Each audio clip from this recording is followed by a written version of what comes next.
Bismillahirrohmanirrohim. Assalomu alaykum. Assalomu alaykum Vodiy Chorva kanalining hurmatli obunachilari va YouTube kuzatuvchilari. Mana bugun biz Andijon viloyati Asaka tumani Yuqori Bo'z Navbahor 25-yilda turibmiz, ya'ni Muhammad Alikuyda.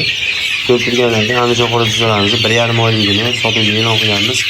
Hamma vaksinalari bo'lganlari kimga zarur bo'lsa bemalol aloqaga chiqaverasizlar.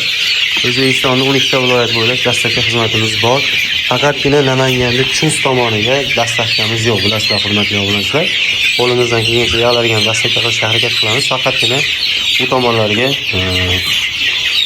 mashinamiz yo'qligini hisobiga biz chiqarib bera olmayapmiz. Kimga o'zini mashinasi bo'lsa yoki tanishi bo'lsa mashinaga kelsa bo'laveradi. Bemalol o'zlari kelib olib ketsa ham bo'laveradi. Xudo xolasa bugun 134 ta baliqchiga ishlayapmiz. Andijonlik baliqchiga akalarimiz baliqchidan kelgan ekan. Xudo xolasa ishlab beryapmiz. Kecha pichasini sotganmiz. Xudo xolasa juda ko'p 400 ta atrofida jo'jamiz bor. Kimga zarur bo'lsa shunaqa Andijon qo'riqchilarining 1,5 oyligi sog'lom variantda hamma vaksinasini olgan variant kerak bo'lsa bemalol aloqaga chiqinglar. Qaranglar, jo'jalar o'zgarib qolganmi? O'tgan videoimda ko'rgansizlar. Ya'ni hozirdagi holati o'zgarganmi yo o'zgarmaganmi obunachilar? O'zingizlar kommentariyada o'z fikringizni qoldiringlar. Qanaqa savolinglar bo'lsa, bemalol aloqaga chiqishinglar mumkin. Ko'p aka-ukalarimizni jo'jalari hozir havo aynib, kunisi havo aynib, shunaqa holat bo'layotgani uchun ko'p akalarimiz jo'jalari piqillab qolyapti. Bunga yaxshi davo oddiygina yod bo'ladi. Zilionka bilan adashtirib olmaylar, hurmatli obunachilar.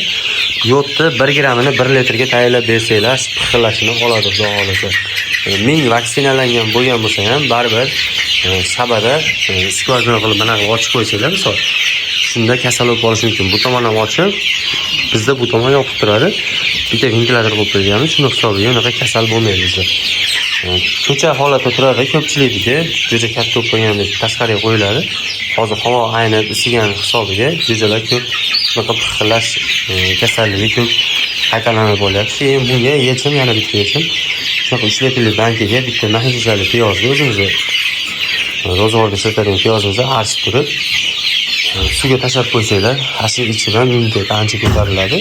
Kasal bo'lish sal qiyinroq bo'ladi. Shunda o'zingizlar uchun yaxshi bo'ladi degan umiddamiz. Birinchi o'rinda zilionka bilan yodni almashtirib qo'ymanglar. Zilionkadan yoddan ozgina 1 gramm tortib turish turishda 1 litrli suvga qo'shsanglar, jo'janing immunitetini yaxshi qiladi, xudo xolasa. Kimga shunaqa foydali kontentlar kerak bo'lsa, kanalimizga obuna bo'lib qo'yinglar. Andijon qo'riqchilarining boqmoqchi aka-ukalarimizga video tarqatib ko'rasizlar. Xudo xolasa bizda doimo manfaatli, chiroyli videolar bo'ladi.